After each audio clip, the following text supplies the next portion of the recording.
গ্রামের শান্ত সকাল। রান্নাঘর থেকে সুস্বাদু পিঠার সুবাস ভেসে আসছে। রাদিয়ার মা এবং তার দাদিমা দুজনে ব্যস্ত রান্নাঘরে। এদিকে রাদিয়া জান্নাত তার পড়ার ঘর থেকে বেরিয়ে দেখলো গেটের বাইরে একজন বৃদ্ধ ডাকছেন, বলছে তার খুব ক্ষুধা লেগেছে। এটা শুনে রাদিয়া রান্নাঘরে আসে। আসসালামু আলাইকুম মা। আসসালামু আলাইকুম দাদিমা। ওয়ালাইকুম আসসালাম রাদিয়া, আজ এত তাড়াতাড়ি তুমি উঠে পড়েছো? মা, বাইরে এক বৃদ্ধ দাদুকে দেখলাম, খিদায় একেবারে ক্লান্ত হয়ে গেছে। ওনার ডাক শুনে উঠে এলাম। ওনাকে এক গ্লাস পানি আর কিছু খাবার দিলে খুব ভালো হয়। এই যে শুরু হয়ে গেল আমার নাতি রাদিয়া জান্নাতের দরদ। এই গ্রামটা কি আমরা একা চালাই বুবু? প্রতিদিন এমন কত কত লোক যে আসে, সবাইকে খাওয়ালে তো একদিন আমাদের হাড়িও খালি হয়ে যাবে। দাদিমা, আল্লাহ যার হাড়ি পূর্ণ করে দেন, সে যদি অন্যকে না দেয় তবে সেই হাড়িও একদিন শুকিয়ে যায়। এটা কি তুমি জানো? রাদিয়া ঠিকই বলেছে মা। এই নাও মা খাবার বাটি, ওনাকে যত্ন করে খাইয়ে এসো, কেমন? এই দুজন মা মেয়ে মিলে এই বাড়িটাকে সরাইখানা বানিয়ে ছাড়বে দেখছি। আমরা তো কারো কাছে হাত পাততে যাই না, তাহলে আমরা কেন মানুষকে দিব? কিন্তু দাদির কথা পাত্তা না দিয়ে রাদিয়া খাবার নিয়ে বাইরে গেল। খাবার দেখে বৃদ্ধের মুখে হাসি ফুটে উঠল। রাদিয়ার মনে হলো সে জান্নাতের কোনো সুখ খুঁজে পেয়েছে। বৃদ্ধ খাওয়া দাওয়া শেষ করে রাদিয়াকে দোয়া করে চলে যায়। এরপর স্কুলে যাওয়ার পথে রাদিয়া দেখলো তার বান্ধবী রোজা আর রুকাইয়া ছাতা নিয়ে দাঁড়িয়ে আছে। হঠাৎ আকাশে কালো মেঘ করেছে, এখন আকাশ ডাকছে। রাদিয়া, জলদি এসো, বৃষ্টি নামলে আমরা একদম ভিজে যাব কিন্তু। আসসালামু আলাইকুম। দুঃখিত বন্ধুরা, দাদিমার সাথে একটু কথা বলছিলাম তো, তাই একটু দেরি হয়ে গেল। তোমার দাদিমা কি এখনো সেই পুরানো মেজাজে আছেন নাকি রাদিয়া? হ্যাঁ, বয়স হয়েছে তো, একটু খিটখিটেও কিপটে স্বভাব তার। চলো এখন যাই। এদিকে পেছন থেকে খাদিজা ডাকে, তার এক হাতে একটা ছেঁড়া ছাতা। বন্ধুরা, দয়া করে একটু দাঁড়াও, আমিও তোমাদের সাথে যাব। আজ খুব ভয় লাগছে আমার, আকাশটা কেমন ডাকছে। আরে খাদিজা, তুমি এই পুরনো জামা গায়ে দিয়ে আমাদের সাথে যেতে চাচ্ছ?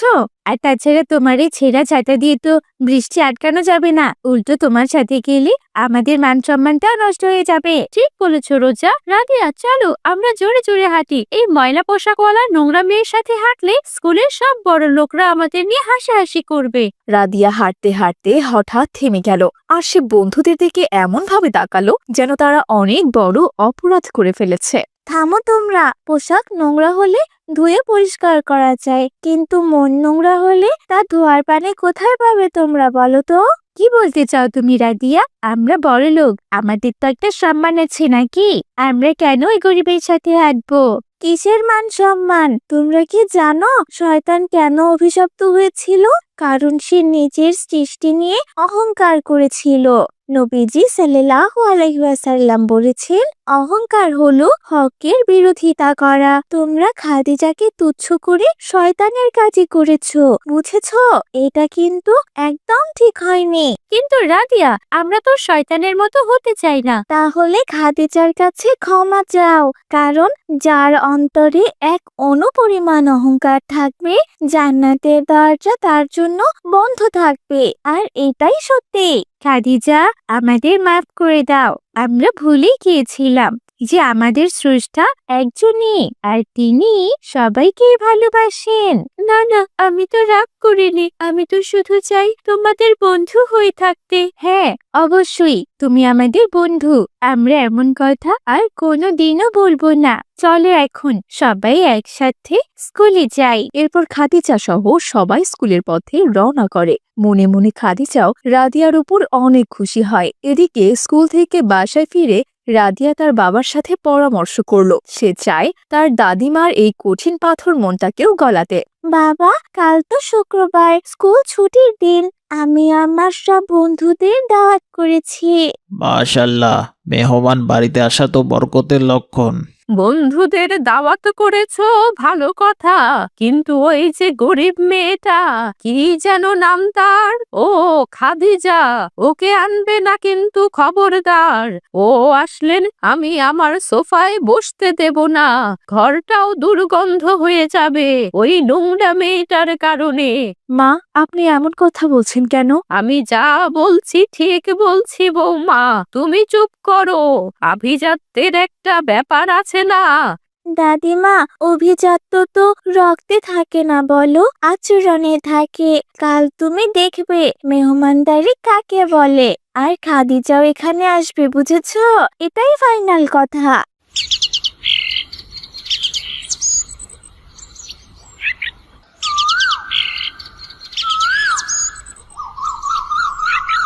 পরদিন দুপুরের খাবার সময় হলো। ভালো ভালো রান্না হয়েছে আজ। দাদিমা ড্রয়িং রুমে বসে আছে। রোজা, রুকাইয়া আর খাদিজা ভেতরে ঢুকলো। খাদিজার গায়ে ছিল একটি অপরিষ্কার পুরাতন জামা, যেটা সে সব সময় পরে। রাদিয়া, আমি না নিষেধ করেছিলাম? এই মেয়েটা ঘরে ঢুকলো কি করে? ওর পায়ের ধুলোয় আমার শতরঞ্জিটাও তো নষ্ট হয়ে গেল। যাও, একে বাইরের বেঞ্চিতে গিয়ে বসতে বলো। মা, ও তো বাচ্চা মেয়ে, এমন বলবেন না তো, ও মন খারাপ করবে তো। তুমি একদম কথা বলবে না বৌমা, আমি এই বাড়ির মুরব্বি আর মালিক। আমার কথার অবাধ্য হলে আমি আজই এই বাড়ি ছেড়ে চলে যাব। এমন কথা খাদিজা আর সহ্যই করতে পারল না। সে মাথা নিচু করে দরজার দিকে হাঁটা শুরু করলো। রাদিয়া পেছন থেকে তাকে ডেকে থামালো। দাদিমা, তুমি কি বলছো এসব? মেহমানকে বিদায় করে দেওয়া মানে তো আল্লাহর রহমতকে বাড়ি থেকে তাড়িয়ে দেওয়া। কিসের রহমত? এই নোংরা মেয়েটা আবার আমাদের কি রহমত দেবে? দাদিমা, তুমি কি জানো আমাদের প্রিয় নবী সাল্লাল্লাহু আলাইহি ওয়াসাল্লামের একজন সাহাবী ছিলেন, যিনি খুব সাধারণ ছিলেন, কিন্তু আকাশের ফেরেশতারাও তাকে চিনতো। তুমি আজ যাকে তুচ্ছ ভাবছো, কাল কাল হাসরের ময়দানে হয়তো সে তোমার জন্য সুপারিশকারী হয়ে যাবে। রাদিয়ার এমন কথাগুলো তীরের মতো তার দাদিমার কানে বিঁধল। ঘরে তখন নীরবতা। হঠাৎ দাদি বলে উঠল, রাদিয়া, তুই আমাকে ছোট করে দিলি। এই গরিব মেয়েটা হাসরের ময়দানে আমার জন্য কি সুপারিশ করবে? আমি ছোট করিনি দাদিমা, অহংকার তোমাকে বড় হওয়ার পথ থেকে সরিয়ে দিচ্ছে। তুমি অনেক ইবাদত করো মানলাম, কিন্তু জান্নাতের চাবিকাঠি তো মানুষের ভালোবাসায় লুকানো। আর হাদিসে তো এটাও আছে, বড়লোকদের চেয়ে গরিবরাই সবচেয়ে বেশি জান্নাতে যাবে। এই কথা শুনে রাদিয়ার দাদি একেবারে থমকে যায়। আর সে বুঝতে পারে আসলে সে খুব বড় ভুল করেছে। তারপর সে খাদিজাকে তার কাছে ডাকে। খাদিজা, বুবুরে, এদিকে আয়, আমার কাছে বস। দাদিমা, আপনার ঘর আমি আর নোংরা করব না। ঘর নোংরা হলে পরিষ্কার করা যাবে বুবু, কিন্তু আমার এই বুড়ো বয়সে মনটা যে নোংরা হয়ে গিয়েছিল, তা এখন পরিষ্কার করার সময় এসেছে। আমাকে ক্ষমা করে দে বুবু। এরপর সবাই অনেক খুশি হয়। তারপর দুপুরের খাবারের আয়োজন করা হলো। আজ দাদিমা নিজে তদারকি করছেন খাবার টেবিলে। রোজা, রুকাইয়া আর খাদিজা একসাথে বসেছে খেতে। বৌমা, খাদিজার থালায় সবচেয়ে বড় মাছের মাথাটা দাও, ও আজ আমার বিশেষ মেহমান। না দাদিমা, আমি তো এত সব খাবার খাই না, আমি শুধু আলু ভর্তা দিয়ে ভাত খাই। খাদিজা, আজ থেকে তুমি আমাদের পরিবারের অংশ বোন। আমাদের নবীজি সাল্লাল্লাহু আলাইহি ওয়াসাল্লাম সব সময় সাহাবীদের সাথে এক পাত্রে খাবার খেতেন। ধনী গরিবের কোনো ভেদাভেদ ইসলামে নেই, বুঝেছো? ঠিক বলেছে রাদিয়া। বুবুরে, আমি সারা জীবন শুধু অন্যায় কথা বলেছি, কিন্তু ইসলামের আসল সৌন্দর্য, মায়া আর মমতা বুঝতে অনেক দেরি করে ফেলেছি।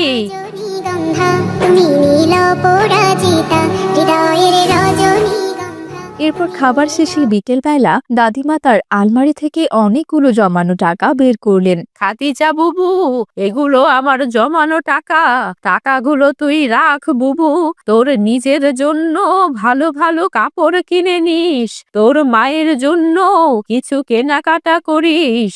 দাদিমা, আমরাও কি খাদিজাকে সাহায্য করতে পারি?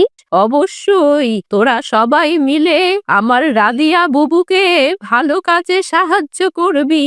দাদিমা, আমরা আজ শপথ করছি এরপর থেকে স্কুলেও যদি কেউ কাউকে ঘৃণা করে আমরা রাদিয়া জান্নাতের মতো তাদের বাধা দেব। রাদিয়া, আজ মনে হচ্ছে আমি স্বপ্ন দেখছি, সবাই আমার দিকে তাকিয়ে হাসছে।